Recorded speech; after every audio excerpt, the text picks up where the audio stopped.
Everything comes down now to just one more game. The Premier League season has been a long one, and there's an inevitability about Manchester City, of course, which arrived last night. It didn't feel good watching yesterday's game. It wasn't enjoyable in any way, shape, or form. There was some painful ironies going on there, and ultimately, when it came down to it, you should just learn never to rely on Spurs. This is the Arsenal News Show.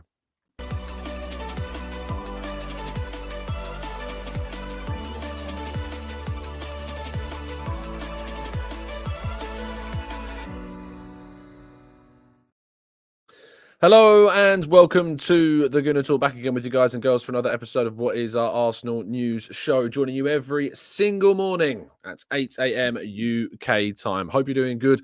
Hope you're doing well. Thank you as always for joining me and making this a part of your morning routines. Do drop a like on the video and help us get to that 1K every single day challenge. It's been a long season, but this challenge continues to go forwards and you continue to help us out getting there. We've done it every single day. For goodness knows how long. Manoj says, needed this therapy session.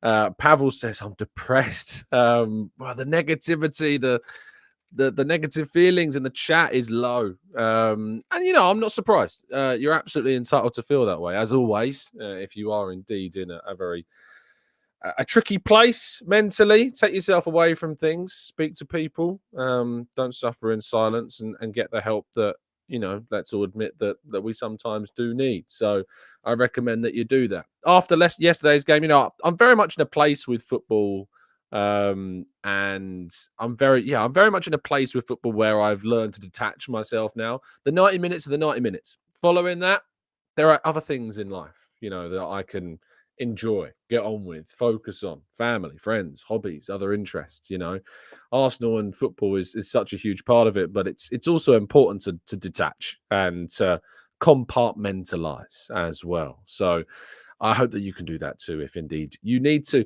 Good morning to those joining us though live in the chat box today. Very much appreciate your time. To Barney, Damien, Lee, Shari, Rich. We've got Glenn and Chris. We've got Arasilki, Pika Who, Maximia, Stevie, Stephen, Johan, Sweating, Merlo, Albrecht, Louis, Kim, Clincy. Good morning to you all.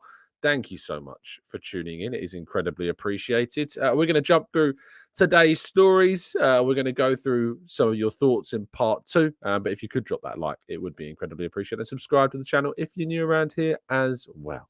Right. We start with yesterday's game. And Stefan Ortega. You can look at it in two ways. You can either say what I've put on the screen here, or you can put it in the way in which I've put it on the thumbnail, which is either Stefan Ortega has put Manchester City on the brink with an absolutely brilliant save. That's, you know, the absolute one way that you can look at it. Or you can look at it the other way, which is that Heung-min Son simply did not want to score. And I remember doing the show yesterday. Which was a frustration because you know that the game's in like an hour. I love joining Sophie in the hybrid squad, and please make sure you're subscribed if you're not already. But you know the game's in like an hour, and you're thinking everything I say now is going to look really silly. And I actually said, I was like, if a player is in that position, I think that they would be professional and they would try and score. Now, a few Spurs friends of mine, yes, I have Spurs friends, believe it or not, say that he's just been in really bad form, and actually, that's just been Son since the Asia Cup, basically. But I don't know. There was something about that effort that just will never convince me that there was not the rivalry in his head in that moment, because he could have just, I thought, just taken the extra touch, gone around Ortega, slotted it in, but didn't. And it was a moment where I think Arsenal's title really, it came down to that very moment. The frustration is obviously that Arsenal's title doesn't come down to a moment that's in their own hands. I suppose you could look back to the Aston Villa game and say that Leandro Trossard chance was probably where Arsenal's title really was the last time it was in our own hands. And now we're obviously hoping for the biggest of miracles on the last day, which if you speak to any Liverpool fan, they'll tell you to just probably, you know, don't get your hopes up. It doesn't happen. City are inevitable. The last team to win the title from the second position on the final day of the season is Arsenal, 1989. That's the last time it happened, 35 years ago. So there's no point And I'm telling you this, don't get your hopes up. Don't put yourself into that situation where you're giving yourself that. And if it happens, it'll be the most wonderful surprise. But I'm just going to be absolutely real and honest with you. For the longest time, for the whole course of the season, you know, the favourites for this title have always been Manchester City. Always have been Manchester City. And so it shouldn't be any surprise that this is the way that it's going. Meanwhile, Ange Postecoglou had a very interesting, as he describes it, 48 hours. There's been obviously all the focus on his pre-match press conference, which was rather frosty. Videos emerged from the game yesterday where he got into an altercation with a fan. From my perspective, I think he was naive. I think he was really naive in how he viewed his own supporters. To believe so vehemently that his own fans did not want their team not to win was so naive. And you could tell that from the atmosphere, you could tell that from the chanting, and you could tell that from the individuals that were shouting throughout the game at him to throw it. He spoke in his post-match press conference of understanding how fragile this club is. And this club, as we know it as Tottenham Hotspur, has always been a very fragile side. And their fan base too, exceptionally fragile and obsessed with their rivals more so than their own potential progression. And that is what Tottenham Hotspur are, is they are the forever in the shadow of Arsenal. Forever we are rent-free in their minds. And I think Ange Postecoglou has realised that, certainly so. Moving into a couple of Arsenal-specific stories before we go to you all in the chat box for your questions. Kido Taylor-Hart has confirmed that he will be leaving the club in the summer. Taylor-Hart has been, of course, with the club for many years, coming through the Arsenal Youth Academy system, spent some time away from the club on a number of loan spells, but he will bring an end to his time with the club this summer. He's spoken very fondly of his time here and he's very grateful for the opportunity that Arsenal have given him, but it is time now for him to move on. I remember watching him in the under-21s, not last season, but the season before. Very highly thought of at the time, been spoken about very highly. And maybe, again, another reality check, I think, for people. We hype up kids so quickly, so easily as well. But he says the club has quite literally seen me grow up and become from a boy to a man, and saying that it's time to move on. And I'm excited for what the future of my career holds. He's been at the club for 13 years. So best of luck to Kido in the future. And lastly, the last kind of story I want to touch upon really is Benjamin Sesko. The RB Leipzig striker has been linked to a number of clubs, and links with Arsenal are certainly on the rise as well. Arsenal are one of the teams that are interested in the Slovenian international. He's had an exceptional second half of the season where he has established himself in the RB Leipzig team and been more of a regular goal scorer for the RB Leipzig side. He's ended the season on 13 goals with, I think, one more game left to play. 13 goals in 30 matches, but it's 13 goals in about 1,437 minutes. So he's scoring a rate of one in just over 100 minutes. So just less than one in two 90-minute games. But in the last 6 Bundesliga matches, he has scored in all 6 of those consecutive fixtures. So he's on a very good run of form at the moment, and certainly proving a lot of people, I think, maybe wrong, maybe even me. I said that maybe I had a little bit of a reticence or resistance or restriction in my kind of jumping on the Sesko bandwagon. I've always known about the kid, as someone who follows Red Bull Salzburg. I've known about him for many years. I just wasn't sure if he was of the level, but he is proving me and many more of his doubters wrong with his recent form. He's been excellent at the end of this season. So one to keep an eye on moving into the summer transfer window. Of course, the channel is sponsored at the moment, and again, by Football Prizes. They are back to give us their Arsenal memorabilia that you can win. And this one, for the end of season prize, is a special one. It's a 23-24 squad signed and framed Arsenal home shirt. It's been signed by a number of the Arsenal first team squad, signed and framed. And if you want to get involved, go to the link down in the description. Find out all the extra details of this. There's also instant win prizes on offer. There's a Declan Rice signed and framed home shirt. Very special prize, that. An Alexander Zinchenko signed Arsenal home shirt. And a William Saliba signed Arsenal home shirt as well. So as well as plenty of football prizes site credit. All the links down in the description. There's only 122 tickets of this prize, and it runs out in just under a week's time. But I expect that to run out now that we are back on the Football Prizes hype train much faster. So get involved, link down in the description. UK only as well. Right, let's go to part 2 and your questions then right after this.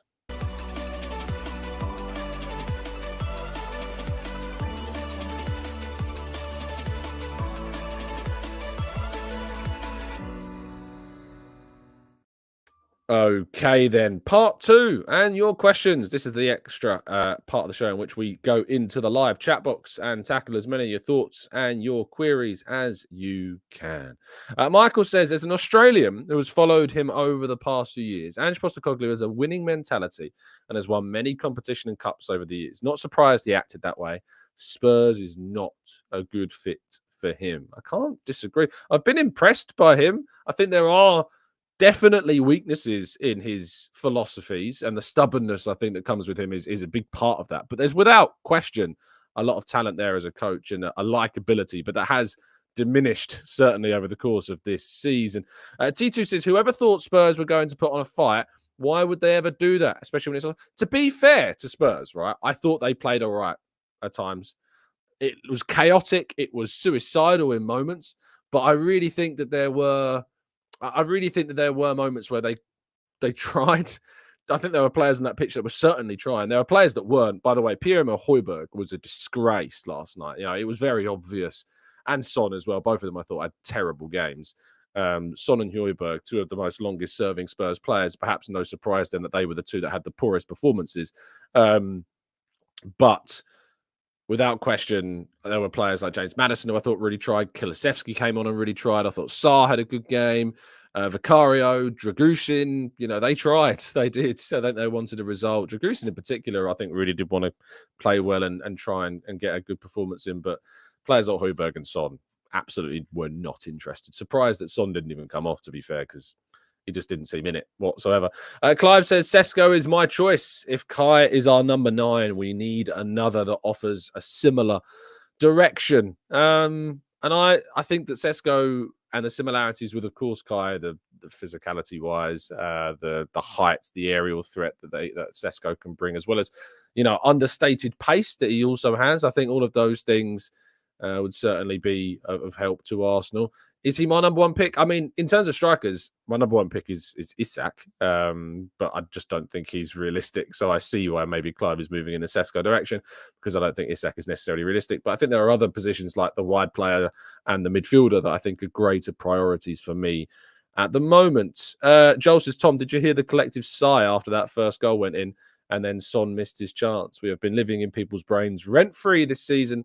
Long it may continue. I mean, the fact that Arsenal continue to be so heavily in people's minds is a recognition of the concern people have about Arsenal as a club. The process is, the way I look at it, is we were never expected to win the league. How do we make sure our level doesn't drop next season and we hit the ground running? We continue on this path. We strengthen the squad. We improve in the areas we need to improve, like in-game management in some areas. We need to obviously avoid patches of poor form. We need to respond to them better and quicker and not allow them to snowball like we did in the festive period a little bit. And we need to progress further in the cup competitions as well. Strengthening is going to be key this summer. It's a massive summer for the club. Lots of deadwood that needs to be moved out, lots of surplus players that need to be moved out and replaced with some real competitive quality. So we keep going.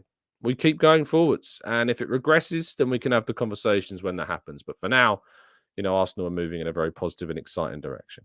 Amira says, what's going to hurt more, knowing and seeing a trophy and podium decorations, etc., somewhere at the Emirates, or possibly the players looking and feeling bittersweet at the final whistle? 1 game left. I'm not ready. It's going to be an interesting day on Sunday. I'm looking forward to being there. I'm really glad that it's gone down to the final day. You know, that in itself, you know, we've, without question,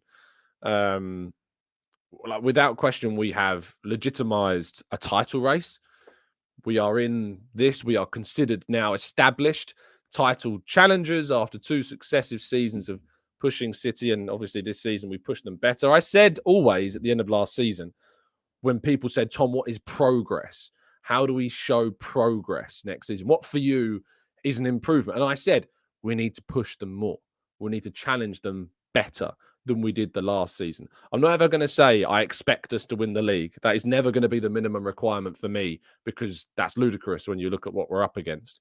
The minimum expectation for me, of course, is progression. And you cannot say that Arsenal are not better this season than they are last season. All those rhetorics, all those mudded critics in the first half of the season that said that we were worse and we are worse. Well, the chickens have come home to roost, and certainly they didn't yesterday, but they are, in the sense that certainly we are a better side now than we were last season. Vanajuti says, with no Champions League in a stadium that needs paying for, which unlike the Emirates they can't get a sponsor for, will we see the Spuds sinking lower and lower? Potentially. Next season is going to be more competitive. Clubs like Chelsea, I expect, will be better. Liverpool, of course, will be in a year of transition, so maybe they'll be in the race for those top 4 places instead.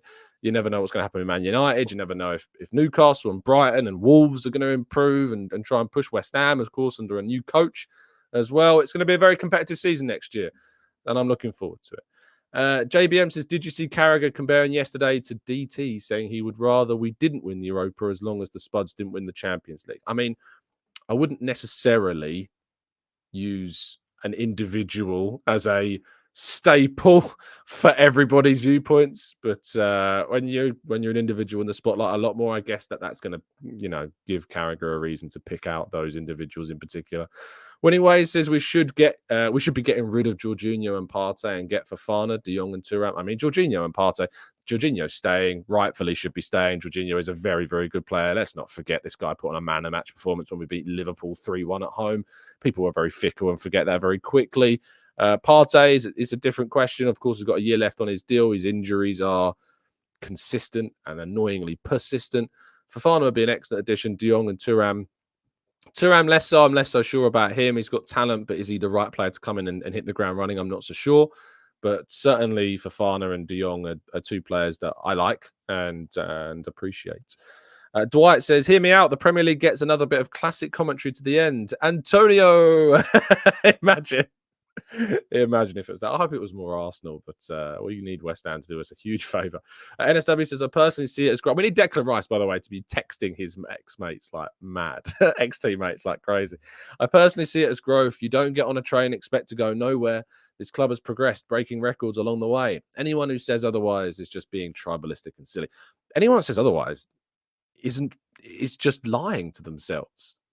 If you're seeing anything in regards to kind of this is we're bad or we're terrible, the manager needs to go, they're faking.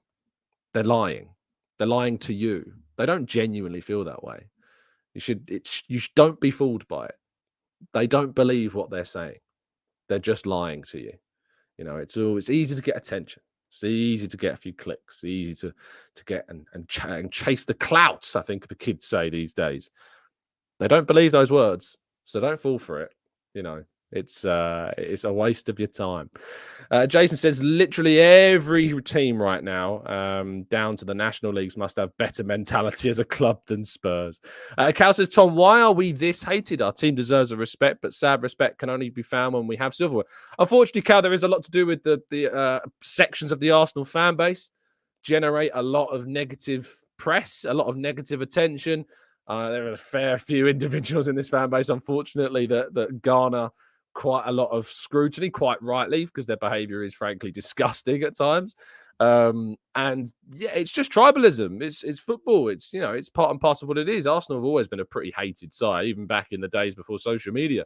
They were a pretty hated side by a lot of people. So it is what it is. Mind, Body and Goals says, right now, the anti-Arteta brigade are only operating to make money from X engagement. It's so true. Like, in particular on Twitter, the level of the change that app has gone through. I'm very meticulous about who I don't follow and who I have blocked and who I have muted on social media, so I don't have to see the bilge that some of them spew onto their timelines. But often you'll still get in your For You feeds, the ridiculous takes, the crazy views. And the problem with social media is it grants anonymity to so many people. It allows people to be abusive when there is little comeuppance. Thankfully, we've seen in the last few days there's been some comeuppance for some.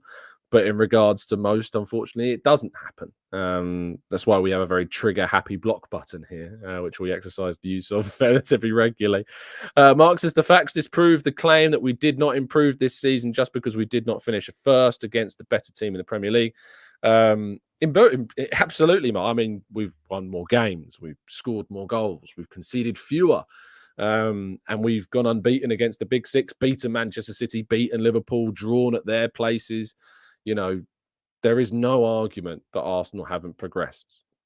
There is absolutely nothing. And if you ever are in a debate with anyone suggesting that Arsenal are not improving as a club, I first of all think you'd struggle to find somebody that you could have a genuine debate with about that, because as soon as you present the facts and the actual reality, their views fall away pretty quickly. And Ben says, if Arteta leaves without winning a major trophy, I mean, he's already won one. So I don't know. You fall at the first hurdle there, Ben. He's already won one. So he won't leave without winning a major trophy.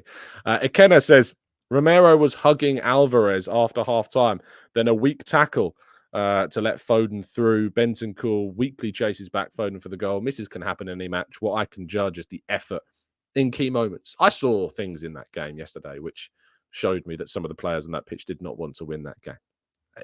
If you think otherwise, fair enough. But I saw things in that game which showed me that some of those players did not want to get anything from that game.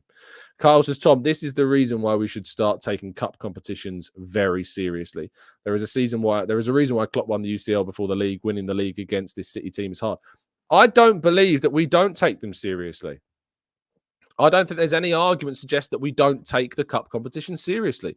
We just haven't been good enough when we've gone into those cup competitions. You know, you need to give other players chances. You need to rotate in certain moments, and you can't have it all. But at the same time, people are saying that we need to give more kids a chance. Are the same people that are saying that we don't do enough. You know, in the cup competitions, we do need to rotate. We absolutely do. Ben says, wins a major trophy with his squad/tactics. Was it not his tactics that won the FA Cup then, Ben? Because I didn't see Unai Emery on the touchline during that semi-final when we beat Manchester City. I didn't see Unai Emery on that touchline when we beat Chelsea. I didn't see Unai Emery changing us to a back three and playing with wing backs because we were leaking goals like, you know, anything. To say that we didn't win that FA Cup with our own tactics is so disrespectful and insulting to that FA Cup achievement. I can't. It's ridiculous. Rob says, respect Ange's post-match comments. They were like ripples from the same piece of you know what, as Conte through the end of last season in the Spurs cesspool of excrement.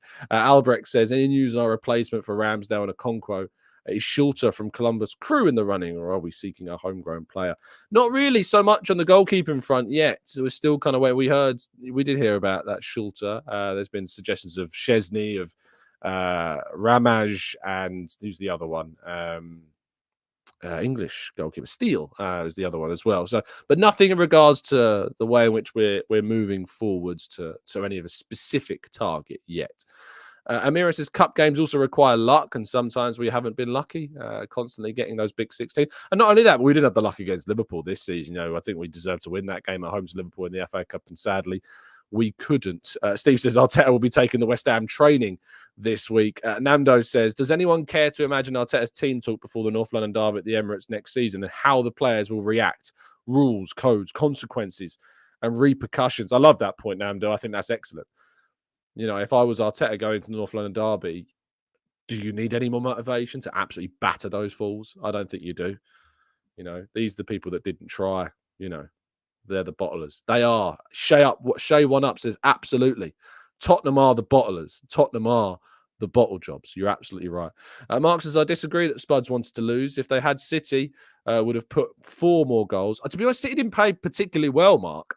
I don't think overall they did, but I think there were individuals in that team that were not trying like they would try in other games.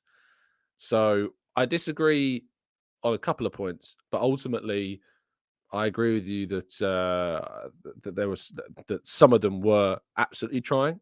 But I think they played relatively well. But there were individuals in that side that certainly weren't. Son and Højbjerg in particular. Barani says, Arteta and Edu have to be ruthless. Our wage bill is significantly smaller compared to City with Champions League money. We need a huge sum. We do. and we are expecting a huge summer as well. Adwamp says, I think City will improve their squad, especially due to the drop-off we saw in the first half of the season. I think we need 92 plus points to win the league. Do you think that we are built for that with a few additions? I mean, we could get 89 and we're still definitely in need to strengthen in other areas and to improve the squad more. So, yes, I'm absolutely confident that we can get, that a 90 plus point season with this team. Ultimately, we've drawn 5 games and we've lost 5 games. We've dropped points in 10 games this season. It's more than a quarter of games we've dropped points in this season. That is a stat you can improve. It seems a very small number. 10 games is all we've dropped points in this season. But I think that that's something that we can improve. The Invincibles dropped points in 12 games, it's worth pointing out. We've dropped points in 10 this season, but we've lost 5. There's too many losses. Losses to Fulham, losses to West Ham. Manchester City don't lose at home. We lost to West Ham at home. We lost to Aston Villa at home. We can't afford to lose those games. The Emirates needs to become an invincible stadium like the Etihad is so often. We need to make it a invincible arena, the Emirates. And our fans have got a part to play in that. This season, the atmosphere compared to last season is different. Last season, the atmosphere in the Emirates, as someone who has been there for 90% of our home games this season, last season the atmosphere was better. It's not to do with the ballots. I don't believe that bollocks. It is to do with the expectations. It is to do with the mentality this season compared to last season. Last season was all about riding the wave of a surprise title challenge, a feeling of not being able to believe that we were in this position. This season, and I could see it from the first few games at home, as soon as we weren't winning, a mistake against Fulham, you could tell that there was a entitlement, an expectation in the crowd. We have not, the atmosphere at the home games have not been good enough. Have not been good enough.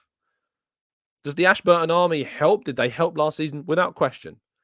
Are the Ashburton Army culpable of making some significant mistakes which ruin their reputation? Also, absolutely.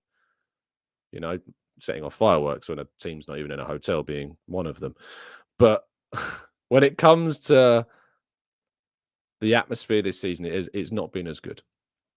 And we need to look at ourselves in that regard. And if you're a match-going fan, I'm not attacking you. I'm not criticizing you scathingly. I'm being constructive about this. We need the atmosphere to be better at home next season. If we're going 1-0 down in games like we did against West Ham, we need that rousing response back. I want the Emirates to be a real cauldron of noise. I want it to be an area where teams are afraid to come to. The fact of the matter is we've looked better away from home for a lot of this season. We've conceded fewer goals, and that's something that needs to change. And we do need to be better at home, and we need to make the Emirates without question a brilliant place to go and watch football and to be excited by football as well. Gary says, I cannot believe Spurs missing out on Champions League money stream and possible transfers rent-free in their heads. Jason says next season would be even more tricky in the beginning with a busy summer for most of our players. Finger crossed. The thing about next season is the Liverpool in a state of transition with Klopp moving on. Manchester City, of course, you expect them to go again, but there's uncertainty with City in 24-25. There's a lot going on for City in that year. You've got another year of Champions League for Arsenal after returning, so we're more experienced there as well. So there'll be a change to the structure of that competition as well, which will be exciting. And we need to have a bigger squad, need to have more competitive players to play the extra games in the first round of that tournament as well. And I think that we're also going to be looking at other teams in a state of flux. Man United, there's so much uncertainty. Chelsea's still so much uncertainty, but I think they'll be better. Spurs, will they be better? Who knows? Aston Villa, will they have that third Unai Emery season, full season at least, which is going to be somewhat questionable with their Champions League participation as well. Barani says, I thought the atmosphere was top during the Liverpool, Newcastle, and even Bournemouth games on the TV. Did it feel different inside the stadium? The Bournemouth game was an interesting one.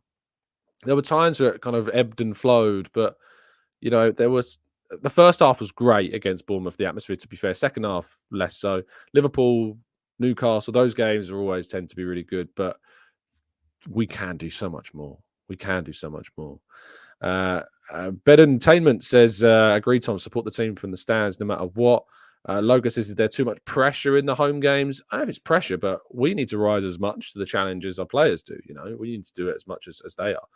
Amaral Gooner says, I hope all Arsenal fans who wore Spurs shirts wash properly before standing next to me. I can't get on board with that. But there you go.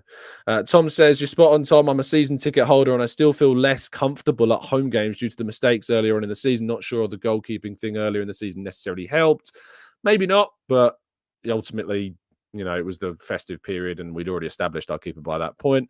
KB says, Tom, the Prem is boring. It might be. If you're not enjoying it, maybe take a season off or something. Mark says, Tom, can you update us on what in the Blades is taking the league so long to get over the alleged 115 allegations towards City? I can tell you what it's taken so long. The absolute volume of charges that they're facing is why it's taking so long. Rob says, entitlement, exactly the word I was going to use. Unsubstantiated blame. Too many so-called Gooners shouting at Kai, Arteta and Zinni. We need to be more so supporters. King says, Arsenal, if they don't win the 100% on Arsenal, not Spurs, not PGMOL, we drop too many points against teams that we are better than in the first half of the season. Not good enough. 49 out of 54 is enough. I mean, the second half of the season, 49 out of 54, we can't look at as anything other than we did everything that we probably could have done, barring a couple of errors. But 49 from 54 is a crazy points accumulation. We just needed to do that in the first half of the season. Nuances of Fate, who joined us yesterday and had a couple of awful takes, says this morning, some criticism of Arteta is warranted. To continuously waste money on keepers and end up with worse keepers than Emmy is the epitome of waste. I mean, if you are someone, by the way, Nuances of Fate, I think I've read out 3 of your comments. All of them have been negative, and now what we're clinging on to is the criticism of how much we've spent on goalkeepers, which, by the way, Emi Martinez against Liverpool. I don't remember seeing Raya drop the ball in his own net. I don't know if you've seen that, but I haven't seen Raya drop the ball in his own net before. He's certainly given the opportunity for the opposition to do it, but I've not seen him drop the ball in his own net. That was quite special from Emi. There is certainly criticism of Arteta that is warranted, for sure. But let's be constructive about it, right? At the end of the day, we've constructed a squad with Arteta's huge influence in that recruitment that has now competed for 2 successive titles. If you are obsessed and addicted to criticizing Arteta and to only seeing the negative side, and that's on you. You're entitled to do it. I question it. I think your scrutiny falls apart at most at any kind of extra little look into it. But you're entitled to. But that's 3 comments now from one person in 2 shows that have pretty much fallen apart at the seams. Rama Raguna says, Tom, are you going to be going to Spurs' parade? Tom Smith says, thoughts on certain section of the fan base going at Turkish because Turkish said Arteta has bought his love back for the club. Who's going at Turkish? And why would they be going at him for saying that? Why would they be going at Turkish for saying that? Is someone not allowed to change their mind? I'll tell you what, the fans, if they are even fans, which they might not be, because obviously the platform at AFTV does attract a lot of rival supporters, of course, as it would. It's a huge platform. There's also a lot of genuine Arsenal fans that watch that show. But I haven't seen it, so I'm commenting through speculation. But why would you criticize someone? Why would you do that for saying that? Turkish says that Arteta has brought his love for Arsenal back. Why would anyone criticize him for that? That's so weird. The only thing I can think of is people are frustrated because they bought into maybe some previous viewpoints that Turkish had and brought into some maybe kind of took on board and really sided with him because they saw Turkish as someone who was kind of... I remember when Turkish came on here, we were in a very different era of Arsenal and he's very critical of the ownership, etc. And maybe that they feel as though he's left their side, he's left that side of the argument, that side of the coin, and he's moved to a different headspace. People don't like it when people change their minds, especially if they were backing them previously. Here, we're all very much a case of, what's the point of having a mind if you can't change it? In fact, I think it actually shows greater humanity and intelligence to show the ability to change your mind, especially when the evidence is so overwhelming. Idiots will say and call you flip-flops. Or Walter says here, they're saying that Turkish is sold out. This says Turkish was a skeptic who changed his mind. How dare he?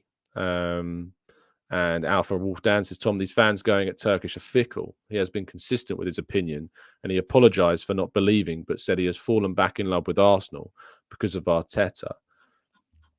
I might reach out to Turkish and see if we can have him on the show for a chat. Because he's an absolutely lovely bloke. Even when he was, the skeptic that he was before, we had him on the show and we had good chats. Absolutely, as I maintain, lovely bloke, and always had really kind conversations when I've run into him. So yeah, maybe we'll see if we can try and get him. If you want to, drop Turkish some tweets and say get on with TGT, and we'll try and make it happen, because that's crazy. It's disgraceful. I'd go as far as saying it's disgustingly disgraceful to be criticizing Turkish for changing his view, And if we were in a position whereby things weren't going well, and say, let's hypothetically, I don't want this to happen, but hypothetically, Arsenal regress. Arsenal start to fall away. Players start to, I don't think this will happen, but players start to play less well. We look less competitive. Arteta makes more mistakes. And we get to a position where the evidence that Arsenal are not going to go forward under Arteta is so significant that the evidence gives me and you reason to change our minds about Arteta. I really hope that you'll stand by the idea that a mind is there to change, whether it's for the good or whether it's for the critical. It's about being able to change your opinion based upon what you see. At the start of Arteta's tenure, there was bundles of evidence to be skeptical, bags full of evidence to be skeptical, reasons for times for people to think that there was no way forward. I certainly was there at one point. I was there after Villarreal. You know this. For people that have watched the channel for a long time, you know that after Villarreal in the Europa League, I was thinking, I don't think that he can go on. I think that any other club in the same position as Arsenal would probably get rid of him, is where my head was at. I was willing to not willing, but I knew it was right to keep backing it and keep saying, we've got to support this guy. I hope he turns it around. And thank God he didn't. Thank God that Arteta wasn't sacked, Thank goodness the club didn't have that rash mentality to make that decision, and that they could see beyond the murkiness that had kind of crept into mine and so many other fans' mind at that time about Arteta, Thank goodness. It's okay to have a wobble. It's okay to have doubts. I had doubts about Kai Havertz earlier this season, but a huge backer of the guy, but we've all had doubts and concerns about things. It's fine to have that. Don't let anyone tell you that you can't change your mind. Don't let anyone tell you that your opinion is not valid if you can justify it. If you're just being a clout-chasing fool that does things for the attention, then you rightly deserve your criticism. But if you can validate your views and back them up with evidence and justify them in an argument, and then a month, a week, a day later, if you have been presented with an argument that completely undermines what you said legitimately, and there is no way to see the other side where you previously were again, you can change it. People talk about consistency, as Dan has here. Consistency is important, but I do want to make it very clear that someone can hold an opinion one day and the next day be exposed to information or evidence that is so dramatically life-changing or opinion-changing, or, it depends upon what the topic is, that you can change your mind from one position to another in 24 hours. It is also possible to hold two conflicting points of view at the same time. There are so many difficult topics in the world right now that leave me thinking that there are sides on either that have genuine, weight to them. You can hold two conflicting points of view and feel that both sides of an argument have lots of credence, to the point where you don't necessarily want to put yourself in one camp or another, So don't let people tell you that you can't change your mind. If you can back up your opinion, especially, don't let people tell you otherwise. If you're in a position where obviously your opinion is kind of mad and there is no way to justify it, then rightfully you're going to get some criticism. Rightfully, you're probably going to get undermined in that view if you can't back it up, or if you're sticking to it an absolute. I hate absolutes. Like it's the whole like Zinchenko can't defend or Arteta doesn't give youth a chance. These opinions rightly deserve scrutiny because they do fall apart at any level of scrutiny whatsoever. But if you can back up your point, go for it. But equally, be open-minded. If someone's got a point of view that's different to yours and can start justifying it, be open to the fact that you might be wrong. I've been wrong on loads of different things, and sometimes you got to hold your hands up and say, got that wrong. I said this summer, I didn't think there was a Declan Rice type signing for us. I was convinced that there was no player like Declan Rice that was as guaranteed as it could be. I think I'm wrong there. I think Alexander Isak is that signing. I think if Arsenal can go and do that deal, he would be a Declan Rice level acquisition for us in the summer. Don't think it's anywhere near as realistic as what Rice was, but I do think that he is that player. I'm a real goodness says, Tom, I'm divorced, but my ex was the greatest signing, but I changed my mind. John says, I've changed my opinion of Arteta. I used to think that he was a great coach, and now I think he's an incredible manager. Jason says, do you think playing Partey at right back and leaving Gabriel on the bench, Tommy getting sent off for 2 yellows, one includes the time wasting, has come back to bite Arsenal? I mean, not really, Jason. I think that the Tommy Asu sending off was a farce. The second yellow card is ridiculous. The Partey right back thing, as I demonstrated the time we took through all the numbers, we talked through the stats, Arsenal were actually performing and Partey was performing better compared to their averages of the previous season when he was playing in that position. So again, no, I don't think so. I think the mistake that Saka made against Fulham obviously cost us, and obviously we weren't good enough at the end of the game against Fulham to hold on to the result. But no, I don't think, Jason, that's come back to bite us at all. Nelson says, I only go after managers if the players look like they aren't giving 100%, but I think things are going well. For me, that will never change. Matt G says, do you think Emery has a shout of winning manager of the season for getting Villa to 4th? I think, yeah, definitely Unai Emery has a chance of getting there. He's done an absolutely brilliant job at Aston Villa, and I'm so much happier to see Aston Villa get 4th than I am to see Tottenham get 4th. They deserve it. There are clubs which suit Unai Emery far better than others. PSG and Arsenal are great examples of clubs that do not suit Unai Emery. He's a great coach. He's a very good coach. But for some clubs, he is not the right manager for, and Arsenal were not one. He left us in a worse position, in my opinion, than when he joined, and he sent us backwards, and we needed to do a lot of work to arrest that problem. That doesn't take away from the fact that I still think he's a very good coach for the right club, and he is absolutely now at the right club. Winning Way says, Kivior was playing well. There was no need to drop for Zinni. Everyone could see Zinni makes Gabriel nervous. It's like he was doing 2 jobs when Zinni plays way more secure. I mean, I think that this is a little bit of a nitpick, to be honest, more than anything else. I don't really see the Zinchenko argument really stacking up. I know that he started the game against Aston Villa, but we should have been clear at half-time in this game. We did more than enough to win this game in the first half. In the second half, Arteta then made mistakes by not changing things, So if you want to point to a game in the second half of the season, of course it's Villa. And of course there were mistakes that were made in the second half of that game. But I'm not going to let that cloud the entire campaign. I'm not going to let that game ruin it, because that's one loss in an entire year of league football. I can't look at that and go, absolutely, so awful. So awful. Nuances of Fate coming in again with the Arteta hate says the counter argument could be Arteta hasn't won anything significant. How many times? Oh, people have such selective memories. It's so crazy. Stilly Face says, do you think Saliba could play the Stones role if we adjust tactically? I think it could be worth a shot. Depends on the structure of our midfield. Tristan says Jamie O'Hara is wearing a City shirt. Jamie O'Hara is frankly just a terrible pundit. Great for grabbing your views, grabbing attention for a bit of clout chasing, but frankly is an awful pundit. Absolutely terrible. If he was representing my club in any space, I'd be gutted. Absolutely gutted. Because his views are crazy. Absolutely mad. Mark says, speaking of Villa, there are rumours linking us to Douglas Luiz. I don't see them selling, but if you had to choose between Douglas Luiz and Guimaraes, who would you take if the money was the same? Bruno Guimaraes, please. Mogul says, disappointment should be directed at ourselves. Our home games cost us. I still remember we drawing at home to 10-man Fulham.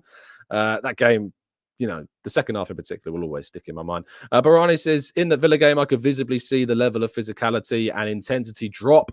That says that we are not ready for 2 games a week, need to ship out unreliable players. I think that there was tiredness that came into a certain part of the season. We found something of a second wind, but the Villa game being sandwiched between the two Bayern Munich games, I think also played something of a part in that game as well. Lloyd says, what about Michael Owen's punditry? Yeah, again, I mean, if you want to go through the list of pundits I'm not a particular highly rater of, we could be here for quite some time. John says, I was born in Hackney, so the Hammers are my second team, and I'll exercise my fair right to support them on Sunday. Up the Hammers. Popham says, we need to sign Sesko, Simmons, Guimaraes, and Hato this summer. It's interesting because I'm not necessarily sure that's transformative enough. I think I want more. I think that's mad to say that, but I think we need more. King says, are you going to do a phone-in show this week? Ooh. Am I going to do a phone-in show? I could do one today. Yeah. I'm off today. So in the afternoon, I've got a lot of work to do. I've got law stuff and portfolios to do. But this afternoon, we might do a phone-in show.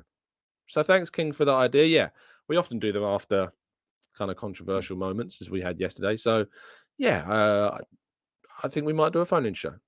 I'll keep you posted. Maybe like mid-afternoon, because I can't guarantee it'll be any later than that because I've got an evening. But yeah, maybe like 4 or 5 o'clock, we might do a phone-in show. So keep your eyes peeled to that. Nuances of Fate says, honest question, is this an echo chamber? Because even you could see some have doubts over Arteta. Absolutely not. And how many times? I mean, the frustration for me is that Nuances of Fate, if I didn't want you in here, you wouldn't be in here, for starters. We're very trigger happy with our block button. We often invite, so often. In fact, do you know how happy I am? In fact, I'm off today, so I'm more than happy to turn this into a somewhat phone-in show, if you like. But maybe specifically for yourself. You're more than welcome to come on the show right now. You're more than welcome to hop on the show and join me. If you've got a webcam, if you're over the age of 18, let me know in the chat box. Come on. Because I'm more than happy to have a conversation. What's not an echo chamber, and what the proof of this not being an echo chamber is that the things that you've said in the last 2 days, which if you watch yesterday's show, you will see the comments of Nuances of Fate in the comment section. People say I give too much. Ironically, some people say I give too much time to commenters such as Nuance. The irony, of course, being that I want to be open to the opposite point of view. I will shut them down and I will happily pick apart meticulously their points. But when you said in the last comment that you left is Arteta hasn't won anything, it's anything significant. Not is that only a denigration to the FA Cup, it diminishes that achievement, right? It completely removes all the context of this. So this is the open invitation to you to, if you want to really go with chest on your point, to ask if this is an echo chamber. Here is your open invitation. Come on to the show. Let me know that you're up for it in the chat box. I will give you the link and you can join me and we can have a chat. No problem at all. We host differing points of view as long as they're respectful all the time. Just because I disagree with you and I've shut your points down and taken them apart relatively easily does not mean that this is an echo chamber, mate. Not at all. So here is your open invitation. Barani says, I think the YouTube community should just ignore YouTubers and comments related to Arteta this summer. Just don't give them any airspace rather than our own fans questioning is so different. The irony is that this is an echo chamber comment. Ignoring comments related to Arteta is not something I want to do. I love to be challenged. I love to get into debates. I love to hear the differing points of view if they can be constructive and put across with valid points. And if also the person that's putting those across is willing to change their mind, if indeed they are shown enough evidence to the contrary. So, Barani, no, I won't be ignoring these points of view because I don't want this to be an echo chamber. I don't want this to be a space where people cannot come and challenge. For any of those that came to our live event in back in, was it October, I think. Maybe this person is listening right now. There was a listener in the crowd that when we got to the Q&A section, we had a bit of a back and forth with the crowd talking about Arteta, and there was an Arteta, what I would describe as an Arteta skeptic in the crowd, and we had a really good back. I say we. It was more James Green had more of a back and forth with the with our audience member, but it was a really good conversation, and they opened up those. They opened that up They opened up the floor. They opened up the conversation. And we had a really good back and forth. And James had a really good conversation. And we had some really good points. And the fact that somebody is coming to our live event that has, got their concerns and their doubts and, about Arteta and is, coming along to an in-person event shows you that this is not a space where you cannot have a differing view and not feel like you can be part of it. You can absolutely do that. Still no reply so far. Waiting. Black Edge says, how about you debate stats? Nuances literally when has the club in your lifetime ever performed this well? We are listening. Alistair says, I'm still not giving up. David Moyes' last game, he is going to do a madness and get us a draw. Matthew says, Emery never managed a round in the FA Cup. How can it be his team? He didn't manage a round of that FA Cup, of course. But he hasn't managed a round of previous FA Cups, of course. Barani says, yes, but the arguments of higher standards FC are not constructive. As I said, that's not what you said, to be fair, in the previous comment. You said any like comments on Arteta is what you said. So that's what I was going off of. But higher standards FC being not constructive. The whole higher standards argument, we all know we've got our Arteta out a bingo card.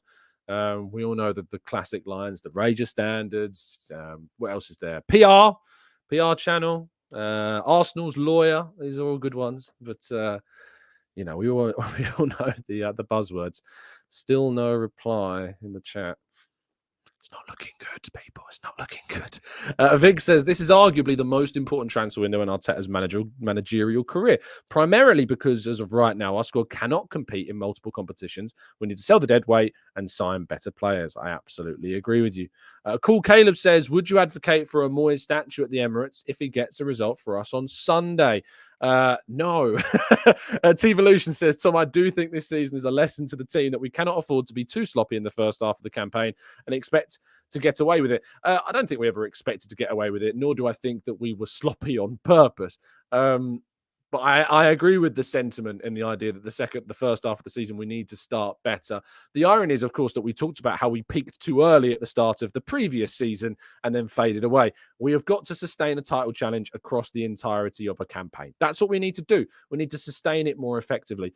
James Cook yesterday tweeted out something which I replied to. He says, one thing is clear. We cannot drop points early next season. It's so important we win games where we didn't this campaign. Drawing at home to Fulham when they're down to 10 men. Jesus missing from 5 yards against Spurs at home. These are extremely fine margins. And I simply replied, one thing is clear. We cannot drop points. And this is the reality. It doesn't matter what point of the season you're in. Just dropping points can be incredibly costly no matter when it is. Arsenal need to be more consistent, yes, but we just need to keep winning games. Vivian says, imagine if every Premier League manager who didn't win a trophy was sacked. There would be no managers. Carl says, those who want Arteta sacked should start by wishing for Pep to walk away. Even if Arteta is sacked, the next manager will still have to fight for Pep to win the league, which is still hard. The irony is if Pep does leave City, there's probably a big irony, of course, that there's probably an irony that City might come after Mikel Arteta. William Young says, Tom, you should check out Egal Talks Football. He was showing different so-called Arsenal fans having a go at Turkish. I mean, I'm not the type to kind of bring up the clips on social media. Not usually, not 9 times out of 100. I might do if they're really entertaining, but I think Egal makes some fair points. Certainly had a fair few debates with Egal on the channel and on others in the past as well. But yeah, I mean, the idea that Turkish is getting any heat because he's changed his mind or he's said that Arteta's made him love Arsenal again just shows you the chaos and the madness that exists within some heads of some Arsenal fans, doesn't it? Alexander says, last season we learned a lot of how the season ended and that does that teach us this season? I think we just need to obviously learn things, Alex, from both ends of the season from the previous two campaigns. Start strong like we did, start better like we did in the previous season and end strongly like we did more so in this season. Also, Jurriën Timber coming back. Mark says, is he ready for the cameo to end the season if we're cruising against Everton? He should be, mate. Yes, he should be. We haven't had Timber this season, and that's, I think, having him next season is going to be exciting, isn't it? Winning Ways says, Tom, you said we shouldn't look down on Arteta winning the FA Cup, but he has crashed out of the FA Cup and the League Cup early for 2 to 3 years now, and he's failing to win the Europa when we was the best team in it.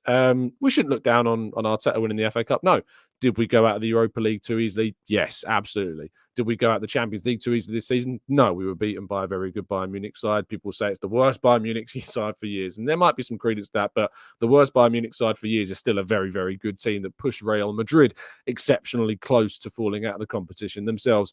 In the Europa League, teams beat us too easily. We should have done better, but frankly, it's the Europa League. I couldn't give two, what's about that now. We're a very different team in a very different competition. In the cup competitions like the League Cup has always been something to me of a diminished competition. I'm never too fussed about who wins it. I'd like to win it, sure, but the FA Cup for me is the important one. The FA Cup for me is the one in which I'm not critical too much of how we've gone out, because we've lost to Liverpool and we've lost to Manchester City in the last 2 seasons, which I can make my peace with. Next season, I hope that we get better luck in the draw. And even if we don't, I hope that we progress further in that competition, because we should be being more competitive in it. T-Evolution says it's frustrating because some of the results that we've had, 8 points against City and Liverpool and United away at Spurs, etc., should have led to the title. I worry that we can't replicate that next season. I'm sure there's people that have got those worries, but at the end of the day, we need to. We absolutely need to. Baroni says, you said Isak is the biggest signing this summer. I think we need a maverick winger. But is Isak maverick with his versatility? I think that Isak can absolutely play in a wide position very comfortably and effectively, but can play obviously as a top centre forward as well. Michael says, I've accepted now that this is over, but it's more improvement. With the state of the other Big Six squads compared to ours, Arsenal's era of dominating the league is inevitably coming soon. I hope you're right. Richard says, Arteta strengthened City's squad and weakened his own when he donated 80 million to them for kindly taking the injury-prone Zinchenko and Jesus off their hands. Except, Richard, where you're wrong on that regard is that Arsenal were not a Champions League side prior to the fact that Jesus and Zinchenko were coming to the club. Jesus and Zinchenko arrive, and within 1 season, Arsenal have qualified for the Champions League. And in their second season, they've established themselves as Manchester City's main title challengers. Arsenal are now looking at potentially evolving from those 2 players. They did their job. They arrived at Arsenal. If you want to say that we strengthened City by giving 80 million pounds to them, which changed their squad, you've not been paying very much attention to Manchester City's spending habits over the last 10 years. Alex says, I think we need to have some perspective. We have only lost 5 games. City lost 3. The final day is a long shot, but not impossible. We have improved. I hope that we can get some reinforcements in the summer. Cyrus says, I think that if we get our transfers right, we should compete in all competitions next season. Absolutely. Avinash says the Europa League exits are the only true failures I feel Arteta deserves to be blamed for, but we go again next season. I wouldn't disagree too much with that. Jabu says the league is gone, but I'm proud of my team and for taking it to the last day. We could see a miracle. Who knows? I guess we'll have to wait and see. Abhishek says, what is the role for Martinelli going forward? Is he no more the first choice? He's got to fight for that first choice back, mate. He's got to get that place back. And that's what I've wanted. I want players as good as Martinelli to be in a position where they have to fight for their place in the team. That's a good thing. It's a really, really good thing.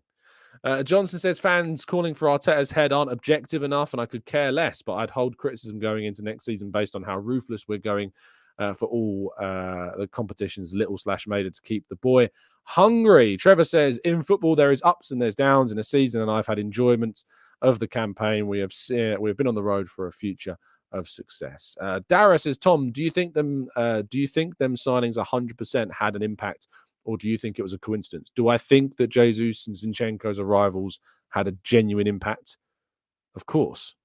What? You're saying they had no impact? You're saying that Jesus and Zinchenko had no bearing on Arsenal qualifying for the Champions League last season? Is that what you're arguing? Just want to make that clear before I go any further, Dara. If that's what you're claiming, because I'd love to hear your words. Do you not remember that Zinchenko quote when he arrived about winning the league?